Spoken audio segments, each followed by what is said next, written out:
Hello students, मैं सचिन कुमार अपने और आपके YouTube channel M with SK sir पर आपका स्वागत करता हूं।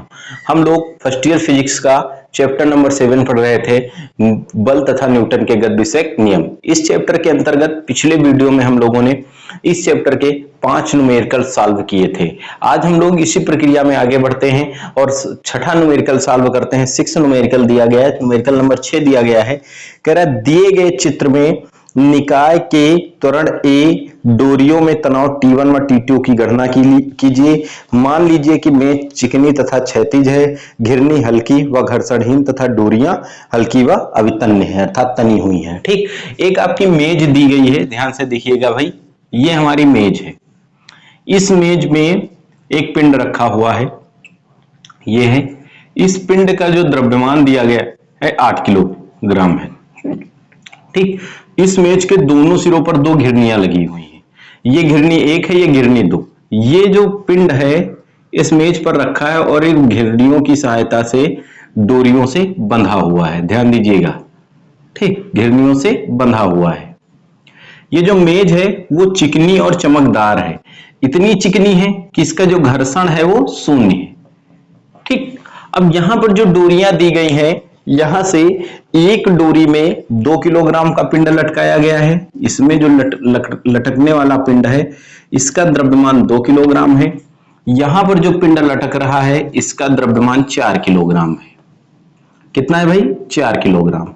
इधर डोरी में उत्पन्न तनाव T1 है, यहां पर जो डोरी है उसमें उत्पन्न तनाव T2 है।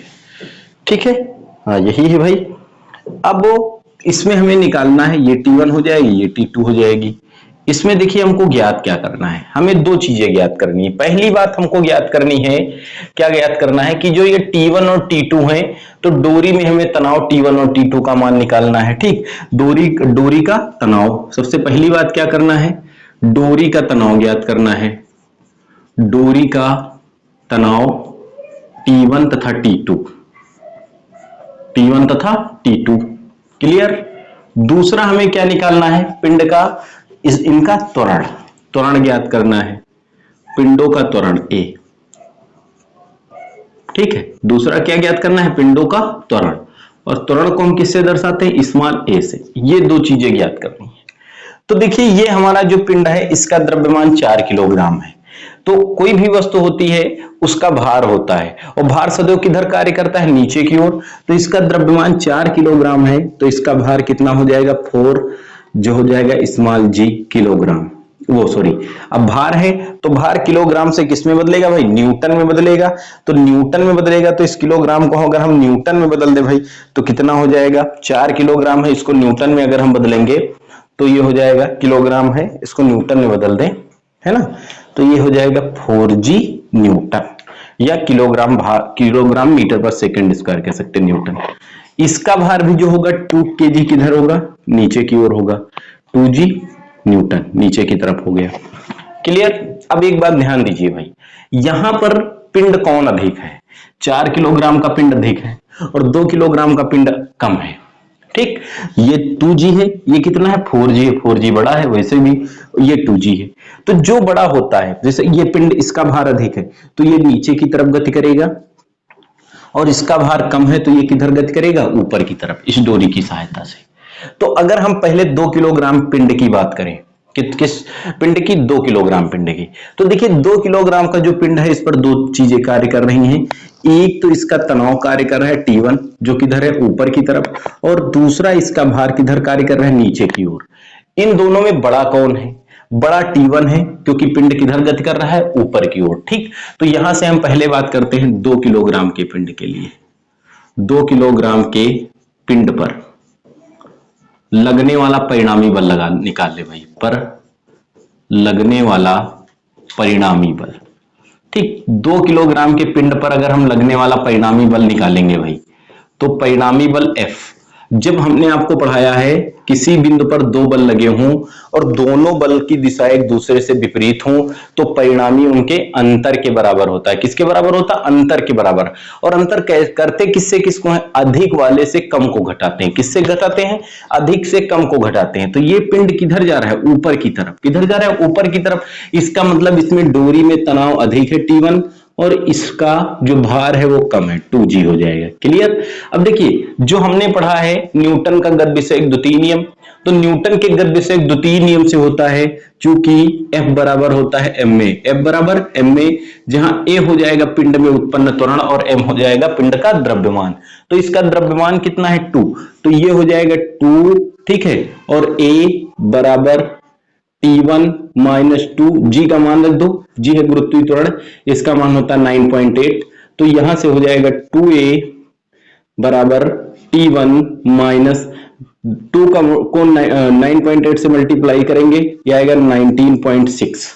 ओके, इसको पक्षांतर कर देते हैं तो ये हो जाएगा 2a, इधर ये माइनस में था इधर प्लस में आएगा, plus 19.6 is equal to T1, ये T1 का मान आ गया, इसे मान लेते हैं समीकरण नंबर 1।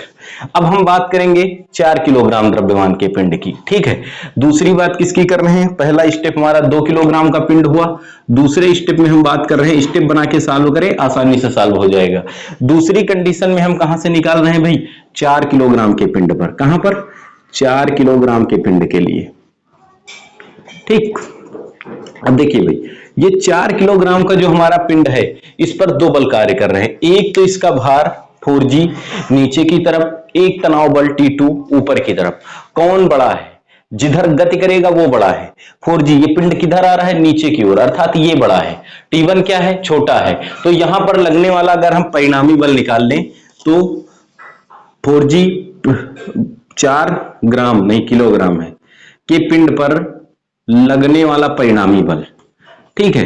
तो 4 किलोग्राम के पिंड पर लगने वाला हम परिणामी बल निकालेंगे, तो 4 किलोग्राम के पिंड पर जो लगने वाला परिणामी बल हो जाएगा ये हो जाएगा हमारा F बराबर, कितना होगा भाई, F बराबर, ध्यान दीजिए कितना हो जाएगा, F बराबर, ये अधिक है 4g माइनस का T2, clear, 4g minus T2, इसे कह देते हैं हम समीकरण नंबर 2। ध्यान दीजिएगा भाई, अभी न मत कहिए, यहां से F, फिर वही F बराबर m में से, F बराबर m में से m, इसका द्रव्यमान कितना है 4 किलोग्राम, a त्वरण, तो F के स्थान पर हम 4a लिख सकते हैं, 4a बराबर 4g माइनस, और g का मान रख देते हैं 9.8 माइनस T2, इसको मल्टीप्लाई कर लेंगे और पक्षांतर कर लेंगे, ठीक है। तो 4a इज इक्वल टू, या ऐसा कर लेते हैं, T2 को इधर ले आओ, ये हो जाएगा T2 इज इक्वल टू 9.8 और 4, 9.8 से 4 घटेगा, कितना हो जाएगा भाई, या ऐसा करिए,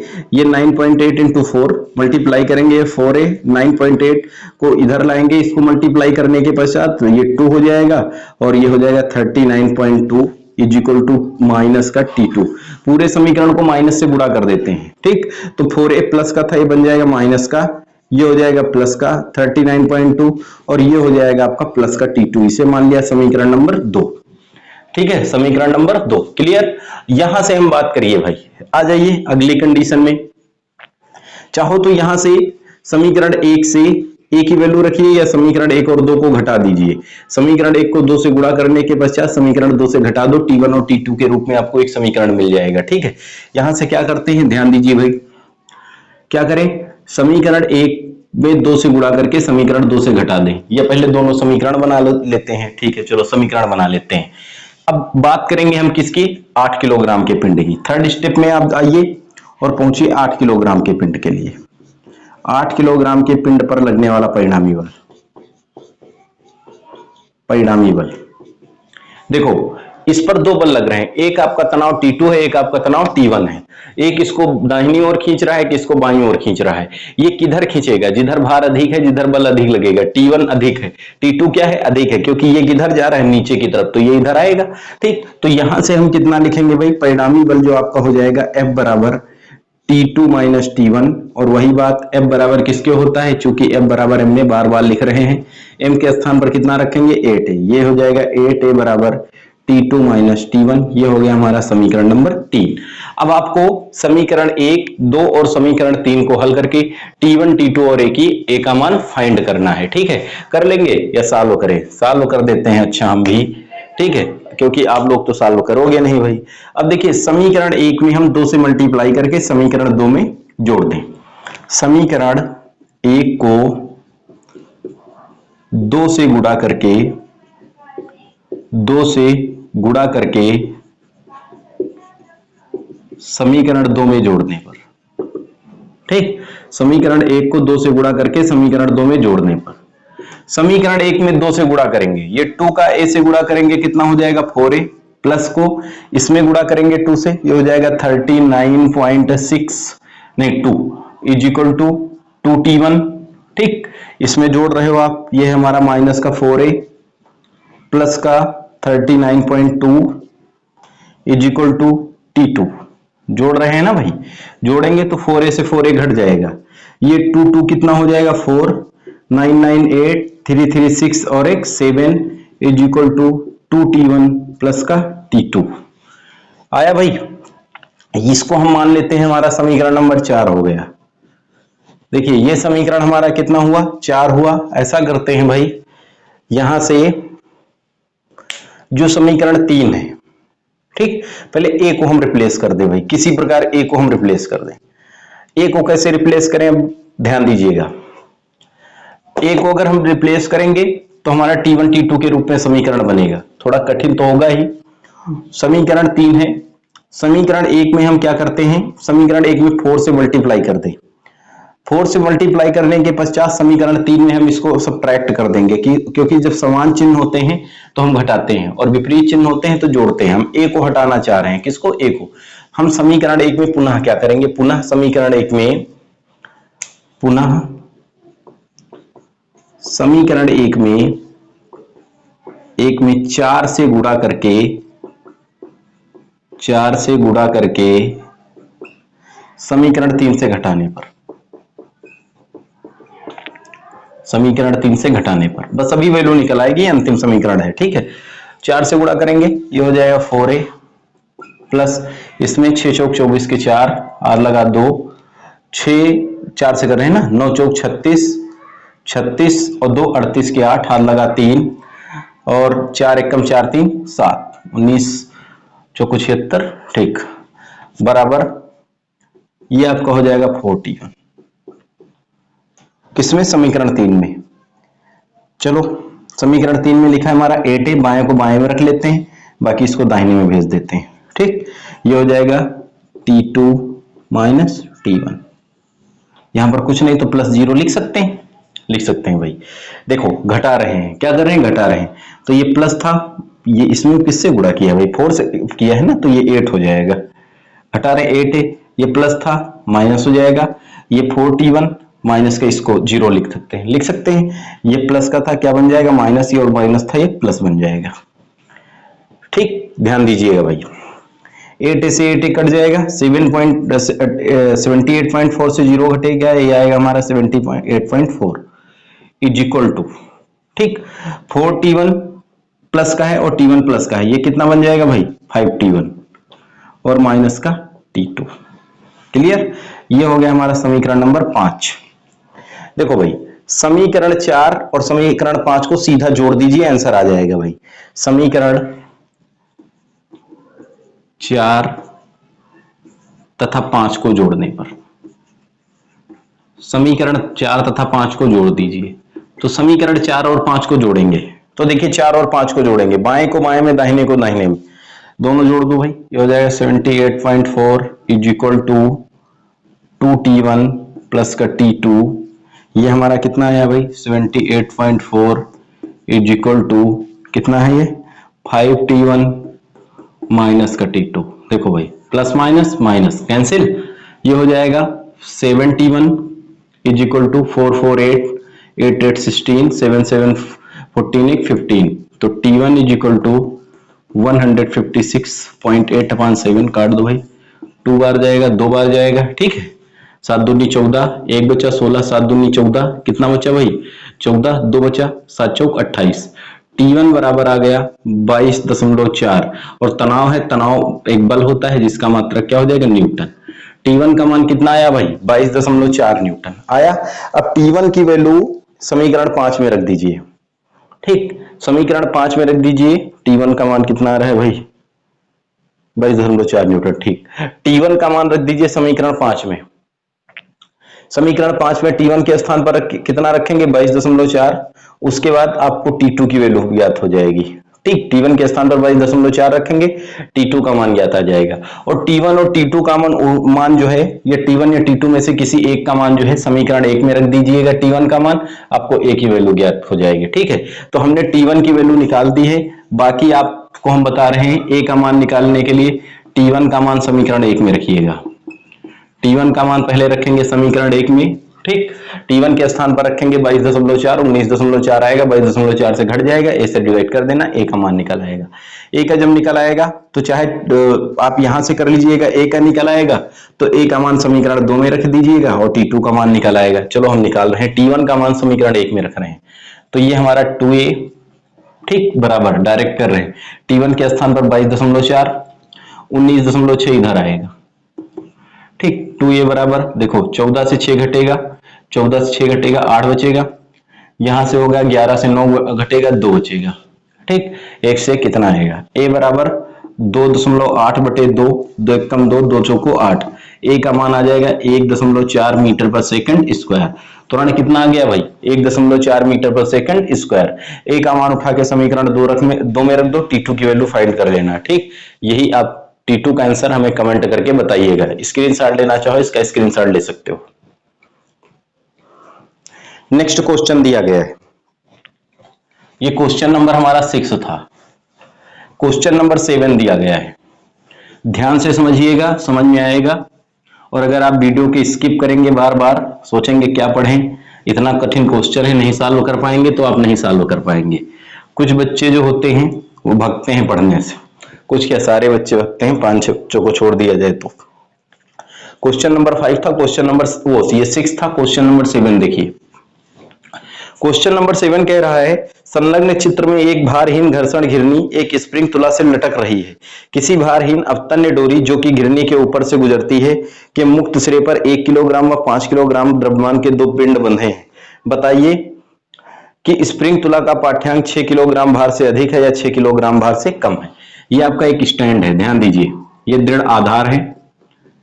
इस दृढ़ आधार के साथ एक जो है तुला में समझते हो, तराजू बंधा हुआ है, स्प्रिंग तुला है।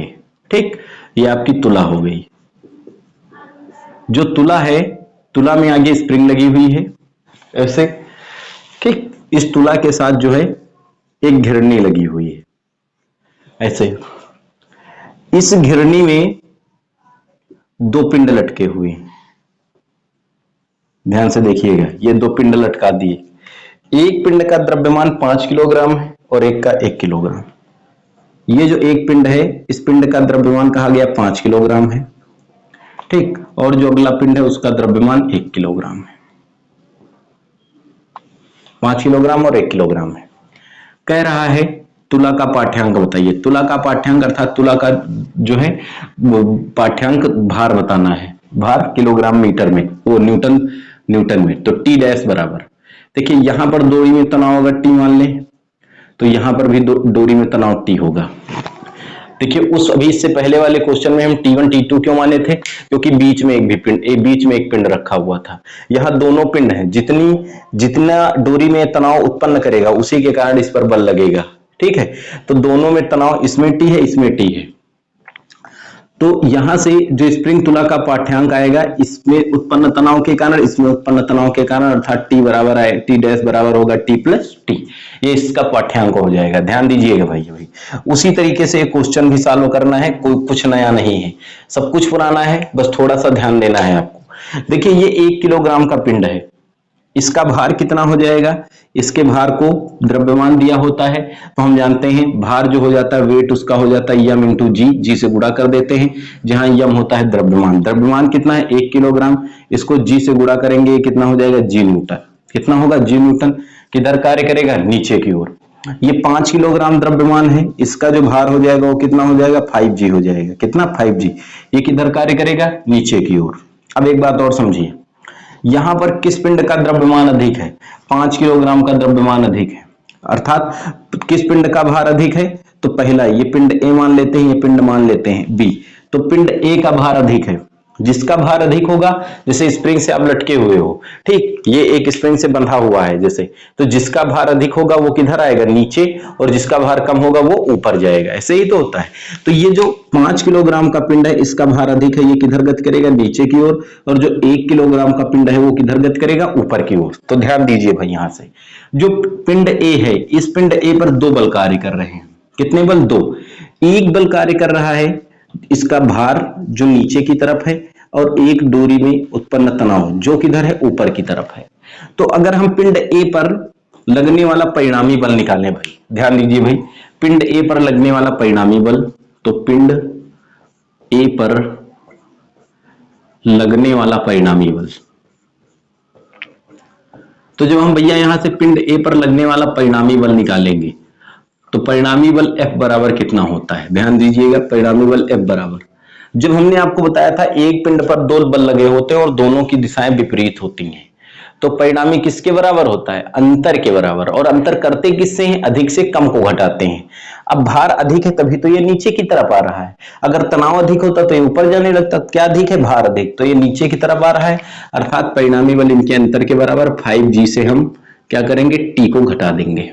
ठीक, ध्यान समझिए, F बराबर कितना होता है भाई, अभी हमने पढ़ा है न्यूटन के गतिशील द्वितीय नियम से, F बराबर ma, जहां m होता है द्रव्यमान, a होता है त्वरण, तो इसका द्रव्यमान कितना है 5, तो F बराबर यहां से 5a लिख सकते हैं, लिख सकते हैं भाई, इसलिए F के स्थान पर रखेंगे 5a, ये हो जाएगा 5a बराबर 5G माइनस T, समीकरण नंबर 1।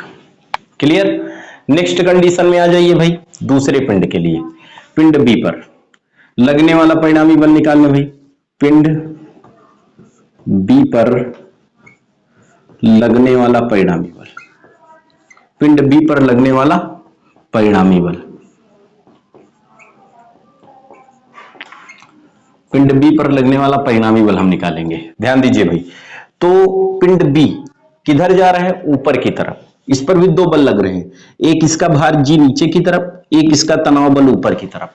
कौन बड़ा है, ये पिंड ऊपर जा रहा है, इसका मतलब इसमें तनाव बल बड़ा है, तो परिणामी बल जो F लिखेंगे हम, F बराबर लिखेंगे T माइनस G, जहां T हमारा हो जाएगा तनाव बल और G हो जाएगा गुरुत्वीय त्वरण।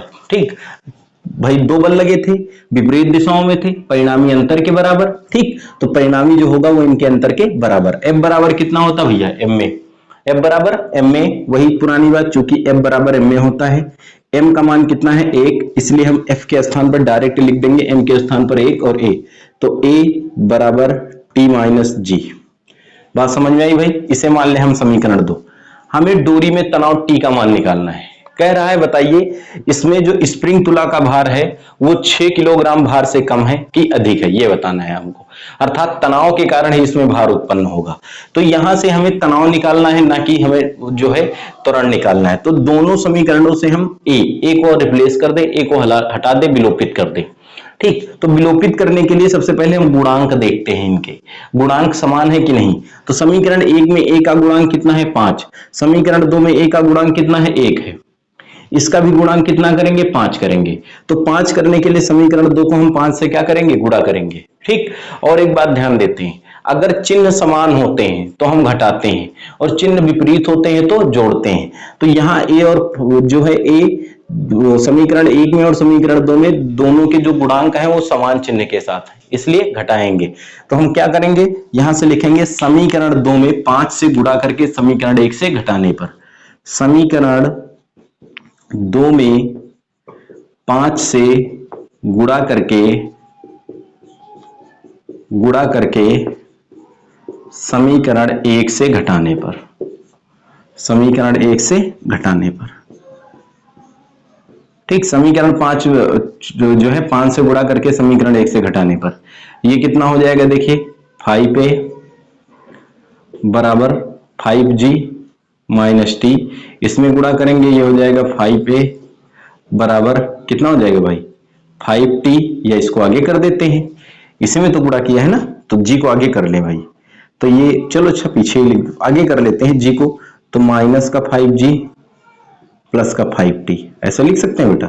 देखो इसमें हमने g को आगे कर लिया कि आपको सॉल्व करने में आसानी हो। तो 5g प्लस t, ठीक, घटा रहे हैं ना, तो ये प्लस था माइनस, ये माइनस था ये प्लस, ये प्लस था ये माइनस। क्लियर। अब देखिए यहां से 5a से 5a घट जाएगा, 0 हो जाएगा, बराबर 5g में 5g जुड़ेगा, 10g माइनस 5t और minus T minus 6t, minus 6t को पक्षांतर करके इधर ले आओ, 6t बराबर हो जाएगा 10g, तो t बराबर हो जाएगा 10g/6 न्यूटन। कितना है भाई, t का मान आया 10g/6, 10g/6 न्यूटन। ठीक, अब हमने पढ़ा है भाई, आपको हमने सापेक्ष और निरपेक्ष, वो गुरुत्वीय और निरपेक्ष मात्रक के बारे में पढ़ाया था। तो उसमें जो गुरुत्वीय मात्रक की बात हुई थी, तो उसमें हमने आपको बताया था 1 किलोग्राम भार बराबर होता है, ठीक है, 1 किलोग्राम बराबर होता है, भार बराबर 9.8 न्यूटन। कितना होता था भाई, 9.8 न्यूटन। या इसको हम ऐसे लिख सकते हैं, 1 किलोग्राम भार बराबर होता था 9.8 के स्थान पर लिख सकते थे जी न्यूटन। कितना लिख सकते थे, जी न्यूटन। ध्यान दीजिए भाई, जी को इधर भेज देते हैं, जी को इधर भेज दें, तो 1 किलोग्राम भार बटे जी इज इक्वल टू 1 न्यूटन लिख सकते हैं। तो इस न्यूटन को हम किलोग्राम भार में बदलेंगे, तो जी से क्या करते हैं, भाग करते हैं, यहां से हो जाएगा, इसलिए टी बराबर 10g/6 इंटू न्यूटन के स्थान पर लिखेंगे हम 1 किलोग्राम भार बटे जी, तो ये जी से जी कट जाएगा, टी बराबर आएगा 10/6 किलोग्राम भार। ठीक, तो हम भाई स्प्रिंग तुला का भार निकाल लें, इसलिए स्प्रिंग तुला का भार, किसका, स्प्रिंग तुला का भार, तो स्प्रिंग तुला का जो भार होगा वो टी डैश है, क्या है, टी डैश, टी डैश बराबर टी प्लस टी, तो टी डैश बराबर टी, टी के स्थान पर कितना रखेंगे 10/6, इस टी के स्थान पर रखेंगे 10/6, ये टी डैश बराबर 20/6, काट देते हैं भाई 3, ये 10×20 3, तो टी डैश बराबर आएगा 3.33 किलोग्राम भार। कितना आएगा भाई, 3.33 किलोग्राम भार, जो कि 6 किलोग्राम भार से क्या है, कम है। यही हमें बताना था कि जो ये तुला होगी, इस तुला का भार जो होगा 6 किलोग्राम से भार से अधिक होगा कि कम होगा, तो 3.33 जो है वो 6 किलोग्राम भार से कम है, इसलिए जो तुला का भार होगा वो 6.6 किलोग्राम से कम होगा। ठीक, ये आंसर लिख देंगे आप, स्क्रीनशॉट ले लीजिए भाई इसका। नेक्स्ट क्वेश्चन दिया गया है, अगला क्वेश्चन पढ़ते हैं भाई, क्वेश्चन नंबर 8। ठीक, इस चैप्टर के क्वेश्चन जो है थोड़ा लेंथी है, और आप सौभाग्यशाली हैं, हम कह सकते हैं कि आप जो है क्लास में नहीं पढ़ रहे हैं, क्योंकि अगर क्लास में पढ़ते आप तो इतना टाइम क्लास में नहीं दिया जा सकता था कि आपको सारे क्वेश्चन बताए जा सके। लेकिन पढ़ना कहाँ चाहते हो आप लोग भाई, ये भी बात सही है ना, कौन पढ़ना चाहता है। देखो नेक्स्ट क्वेश्चन दिया है, क्वेश्चन नंबर 8। क्या कह रहा है कि 70 किलोग्राम का एक व्यक्ति जो समुद्र में स्थित किसी नाव पर सवार है। चलो भैया ये समंदर हो गया, समंदर में नहाना चाहिए। देखो ये समंदर है, ये नाव है, इस नाव पर व्यक्ति जो है, मान लीजिए ये व्यक्ति जो है इस नाव पे सवार है। ठीक, ये व्यक्ति नाव पर क्या है, सवार है। इसका जो द्रव्यमान दिया गया है वो 70 किलोग्राम है। कह रहा है को एक हेलीकॉप्टर की सहायता से उठाया जाना है। भैया चलो ये एक हेलीकॉप्टर हो गया, ये चलो हेलीकॉप्टर हमारा उड़ रहा है। ठीक, ये हमारा क्या है, हेलीकॉप्टर है, इससे इस व्यक्ति को उठाया जाना है। कह रहा है इस प्रक्रिया में रस्से का प्रयोग किया गया जो 100 किलोग्राम का महत्तम बल सहन कर सकता है। ये जो रस्सा है 100 किलोग्राम महत्तम बल सहन कर सकता है। हेलीकॉप्टर को किस महत्तम त्वरण से ऊपर उठाना चाहिए कि रस्सा नहीं टूटे। रस्से से इसको उठाया जा रहा है व्यक्ति को। ठीक, कह रहा है हेलीकॉप्टर जो है, इस हेलीकॉप्टर को किस त्वरण से ये 100 किलोग्राम का भार सहन कर सकता है। रस्सा जो है कितना भार सहन कर सकता है, 100 किलोग्राम का रस्सा ये भार सहन कर सकता है, अर्थात 100 किलोग्राम तक ये नहीं टूटेगा। अगर इसका भार 100 किलोग्राम से अधिक हो गया तो ये तुरंत क्या होगा, टूट जाएगा। क्लियर। तो कह रहा है हेलीकॉप्टर को जो है किस त्वरण से इसे उठाना चाहिए। तो भाई देखिए दो चीजें यहां से। सबसे पहली बात, ये जो व्यक्ति था इसका द्रव्यमान कितना था 70 किलोग्राम। व्यक्ति का जो द्रव्यमान दिया गया है, बात हमारी समझिए, व्यक्ति का द्रव्यमान m बराबर हो जाएगा कितना 70 किलोग्राम। ओके, तो यहां से अगर हम व्यक्ति का भार निकालेंगे, क्या निकालेंगे भाई, व्यक्ति का भार, तो जो व्यक्ति का भार आ जाएगा वो कितना आ जाएगा भाई 100 जी न्यूटन आएगा। किधर कार्य करेगा, नीचे की ओर। इस डोरी में तनाव बल कितना है T, किधर कार्य कर रहा है, ऊपर की तरफ, और ये जो तनाव है वो 100 किलोग्राम भार है। कितना है भाई 100 किलोग्राम भार, अर्थात T के स्थान पर हम लिख सकते हैं 100 जी न्यूटन। ठीक, अभी हमने आपको बताया है किलोग्राम भार हटाते हैं तो न्यूटन से गुणा करते हैं अभी जस्ट। ठीक, तो देखिए भाई इसका 70 किलोग्राम था, कितना था 70 किलोग्राम, तो इस व्यक्ति का जो भार हो जाएगा वो 70 जी हो जाएगा न्यूटन। ठीक, अब इस व्यक्ति पर दो बल लग रहे हैं, एक तो इसका तनाव बल और एक तो इसका भार। इसको ऊपर उठा रहे हैं, व्यक्ति ऊपर गति कर रहा है, इसका मतलब इसका तनाव बल अधिक है और इसका भार कम है, तभी तो ये ऊपर जा रहा है। और अगर इसका भार कहीं अधिक होता तो ये टक से नीचे टूटकर उसी समंदर में डूब जाता। ठीक, तो यहां से क्या करना है, हम निकालने भाई, इसलिए व्यक्ति पर लगने वाला परिणामी बल, व्यक्ति पर लगने वाला परिणामी बल,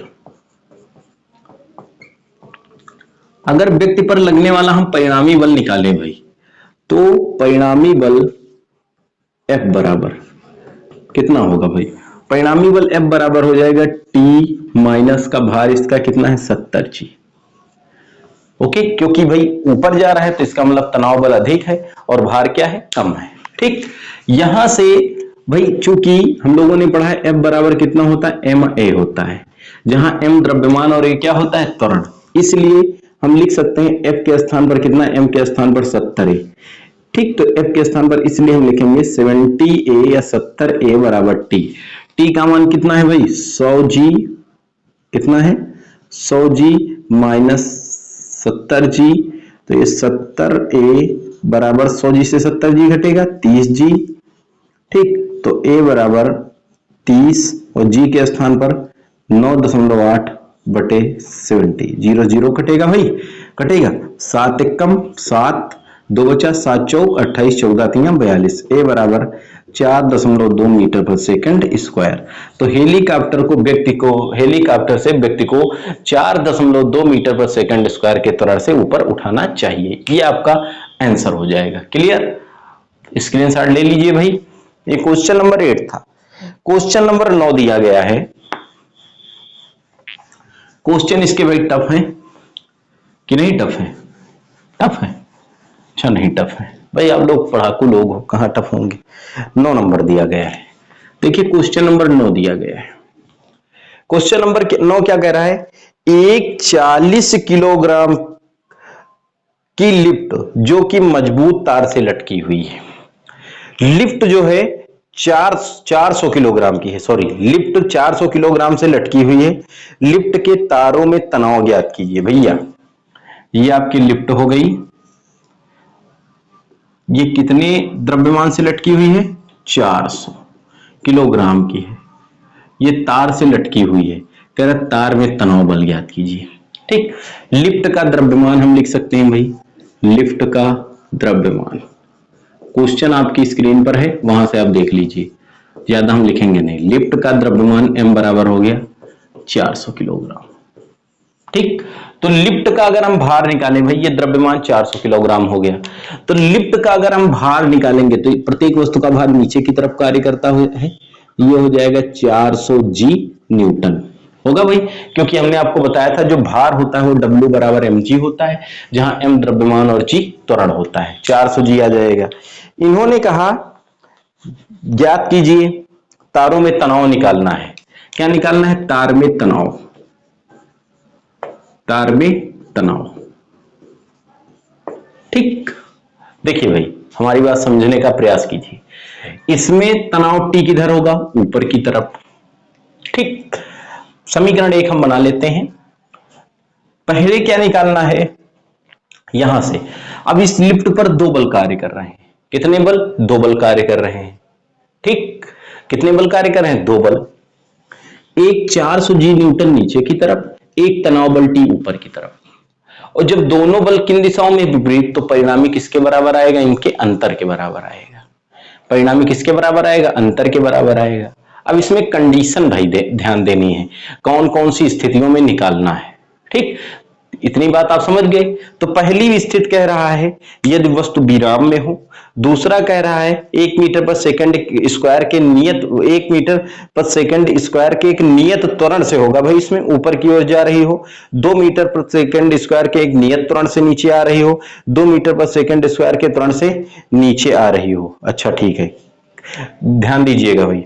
इन्होंने कहा पहली कंडीशन में क्या निकालना है? जब ये विरामावस्था में है तो त्वरण निकालना है। फिर कह रहा है 1 मीटर पर सेकंड स्क्वायर के नियत वेग से ऊपर जा रही हो। बात समझिए हमारी। फर्स्ट कंडीशन में कह रहा है विरामावस्था में हो। किस अवस्था में हो? विरामावस्था में हो। तो विरामावस्था में कब होगी? जैसे ये पिंड है, एक लोग इसको इधर खींचो, एक लोग इसको इधर खींचो, दो लोग खींचो भाई। ये पिंड कब विरामावस्था में होगा? जब दोनों के द्वारा लगाया गया बल आपस में क्या होगा? बराबर। अर्थात ए बी के बराबर बल लगाएगा तो ये अपनी रुकी हुई अवस्था में होगी भाई। और अगर कहीं ए का बल अधिक हुआ तो ये ए की तरफ आ गई, बी का बल अधिक हुआ तो बी की तरफ चली गई। बात समझ रहे हो ना? तो इसका मतलब जब पिंड विरामावस्था में है तो इसका जो तनाव बल है वो इसके भार के क्या होगा? बराबर होगा। भाई जैसे हमने समझा दिया आपको, ये पिंड है, इस पिंड को दो लोग खींच रहे हैं, एक व्यक्ति खींच रहा है, एक बी खींच रहा है। ये विरामावस्था में है तो इसका मतलब क्या है? दोनों लोग बराबर बल लगा रहे हैं, तभी तो ये विरामावस्था में है। ठीक, तो विरामावस्था में है इसलिए हम कह सकते हैं तनाव बल बराबर, तनाव बल T बराबर लिफ्ट का भार। तनाव बल T बराबर क्या हो जाएगा? लिफ्ट का भार। ठीक, तो तनाव बल T बराबर लिफ्ट का भार कितना है? 400 जी, और जी का मान हम रखेंगे 9.8। ठीक, 400 किलोग्राम, 9.8 का मान मीटर पर सेकंड स्क्वायर अर्थात न्यूटन। गुणा कर देते हैं भाई इसका। T बराबर 400 है ना, ये 0 0 गुणा हम लोग अच्छे से कर लेते हैं। 4 8 32 के 2, 4 9 36, 36 3 39, 2 अंकों बाद है ना, गड़बड़ कर दिया भाई क्या? 400 गुणे 9.8, 2 0 लगा दिया।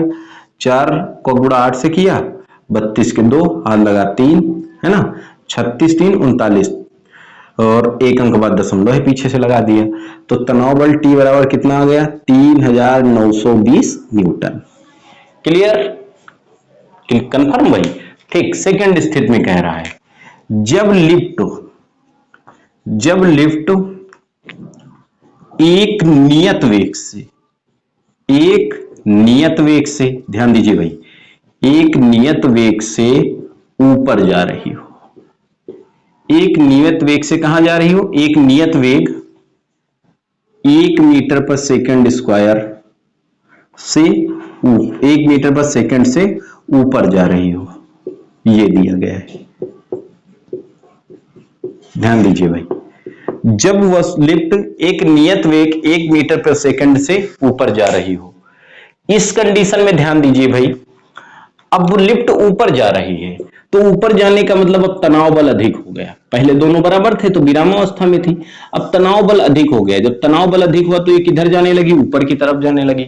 अब पता लगाएं भाई ये तनाव बल जो है इसके भार से कितना अधिक है। तो इसके लिए हम इसका कौन सा निकालते हैं? परिणामी। परिणामी का मतलब कौन अधिक है? जो परिणामी आता है वो बताता है अधिक है कि कम है। ठीक है, तो जब लिफ्ट एक नियत वेग से ऊपर जा रही है तो परिणामी बल जो होगा, ध्यान दीजिएगा भाई, तो परिणामी बल F बराबर, अब ऊपर जा रही है ना, तो ऊपर जा रही है इसका मतलब तनाव बल अधिक है और इसका भार जो है वो कम है। क्लियर? देखो भाई, चूंकि F बराबर कितना होता है? m में होता है। F बराबर m में, इसलिए F के स्थान पर रखेंगे m के स्थान पर कितना? 400 A बराबर T माइनस 400 G। भाई चूंकि वस्तु का वेग कैसा है? वस्तु का वेग नियत है, वस्तु का वेग क्या है? नियत। भैया अगर वेग नियत है तो त्वरण कितना होगा? वेग परिवर्तन की दर को हम त्वरण कहते हैं। अगर वेग नियत है तो त्वरण कितना होगा? शून्य होगा। नियत है इसलिए त्वरण जो होगा हमारा ए बराबर कितना हो जाएगा? 0। त्वरण ए बराबर 0, इसमें 0 रख देंगे। ये 400 गुणे 0 बराबर टी माइनस 400 जी। इधर ले आओ भाई, ये पूरा 0 हो जाएगा, टी इधर आएगा, माइनस टी बराबर माइनस 400 जी। वही पुरानी बात, टी बराबर 400 जी है ना, और गुणा कर लेते हैं तो टी बराबर 3920 न्यूटन। क्लियर? थर्ड स्टेप में आ जाइए भाई। थर्ड स्टेप में इन्होंने कहा जब लिफ्ट एक समान, जब लिफ्ट क्या कह रहा है? एक समान त्वरण, एक समान त्वरण 2 मीटर पर सेकंड स्क्वायर से, 2 मीटर पर सेकंड स्क्वायर से ऊपर जा रही हो। ठीक, जब लिफ्ट एक समान त्वरण 2 मीटर पर सेकंड स्क्वायर से कहां जा रही हो? ऊपर जा रही हो। तो देखिए भाई, इस कंडीशन में अगर हम बात करेंगे, इस कंडीशन में क्या होगा? वही बात, F बराबर ऊपर जा रही है तो F बराबर एम ए लिखते हैं ना, एम ए बराबर टी माइनस 400 जी, और 400 जी का मान रख देते हैं क्या? रख दो यार, क्या बार बार हल करते हो, चलो अच्छा रख रहे हैं। ठीक, ये भैया कहां से लिखा है? ये लिख दिया है, चलो इसका हम यूज कर रहे हैं कहां से? समीकरण 1 से। ये समीकरण 1 तो है नहीं, हाँ समीकरण 1 से ये लिख दिया है डायरेक्ट। ठीक, क्योंकि बार बार वही करना पड़ता है। एम के स्थान पर 400, ए के स्थान पर 2 बराबर टी माइनस 400 गुणे 9.8। ठीक, ये हो जाता 800 प्लस 400 का गुणा 9.8 से होता 3920 बराबर टी। जोड़ लेते हैं भाई, 0 0 नहीं 0 2 9 8 17 7 4 3 4 और 1 नहीं 3 और 1 4, 4720 न्यूटन। जो इस कंडीशन में डोरी में तनाव आता वो कितना आ जाता भाई? 4720 न्यूटन, अर्थात प्रारंभिक भाग से अधिक हो जाता। क्लियर? थर्ड स्टेप में कह रहा है, फोर्थ अगला पॉइंट कह रहा है जब लिफ्ट एक समान त्वरण 2 मीटर पर सेकंड स्क्वायर से नीचे आ रही हो। जब पिंड लिफ्ट कह रहा है एक समान त्वरण 2 मीटर पर सेकंड स्क्वायर से किधर आ रही हो? नीचे आ रही हो। तो जब लिफ्ट एक समान त्वरण 2 मीटर पर सेकंड स्क्वायर से नीचे आ रही है तो इस कंडीशन में बेटा ध्यान दीजिए भाई, अब कौन बड़ा है? जब नीचे आ रही तो इसका भार अधिक हो जाएगा, तनाव बल क्या होगा? कम होगा, इसलिए परिणामी बल, सूत्र उत्तर मत याद करिए, बस समझिए आप बात को। परिणामी बल F बराबर 400 जी माइनस टी। लिखेंगे भाई, लिखेंगे। F बराबर कितना होता है? M में होता है, M के स्थान पर 400, A बराबर 400 G है ना माइनस टी। ध्यान दीजिए 400 A के स्थान पर रखेंगे कितना? 2, और उसको इधर ले आओ, ये हो जाएगा 400 गुणे 9.8 बराबर माइनस टी। ठीक, ये हो जाएगा 800 माइनस गुणा भी किया ही है 3920 न्यूटन बराबर टी। ठीक, ये 0 से 0 घटेगा, 0 बचेगा, 2 से 0 घटेगा, 0 बचेगा, 9 से 8 घटेगा, 1 बचेगा, 3120 minus T, minus minus plus, तो टी बराबर हो जाएगा 3120 न्यूटन। अर्थात जब लिफ्ट एक समान त्वरण से नीचे की तरफ गतिमान होगी तो उसका भार जो होगा उसके वास्तविक भार से घटा हुआ प्रतीत होता है, एक समान त्वरण से ऊपर गतिमान होती तो उसका भार बढ़ा हुआ प्रतीत होता है। क्लियर? तो ये हमारे 4 न्यूमेरिकल हो गए। 5वां न्यूमेरिकल भी सॉल्व कर लेते हैं, छोटा सा है, फिर अगले वीडियो में जो है हम इस चैप्टर के कितने न्यूमेरिकल बचेंगे? 11 नंबर, 12, 13, 14। ठीक, वो बड़े न्यूमेरिकल हैं, तो हम इसी के साथ क्वेश्चन नंबर 10 भी सॉल्व कर लेते हैं। क्वेश्चन नंबर 10 क्या कह रहा है? कह रहा है भाई 5 किलोग्राम की एक मशीन गन 1 मिनट में 500 ग्राम की 30 गोलियां दागती है। अच्छा भैया, मशीन गन जो है, मशीन गन का द्रव्यमान दिया गया है 5 किलोग्राम। ठीक, 1 मिनट में टी बराबर कितना, 1 मिनट। 1 मिनट में कितने सेकंड होते हैं, 60 सेकंड। ठीक, कह रहा वो 60 सेकंड में कितनी गोलियां दागती है, एन बराबर 30 गोलियां दागती है। कितनी गोलियां दागती है, 30 गोलियां दागती है। और कितने वेग से दागती है, 400 मीटर पर सेकंड के वेग से। और गोली का जो वेग दिया गया है भाई, गोलियों का वेग कह सकते हैं भाई, गोलियों का वेग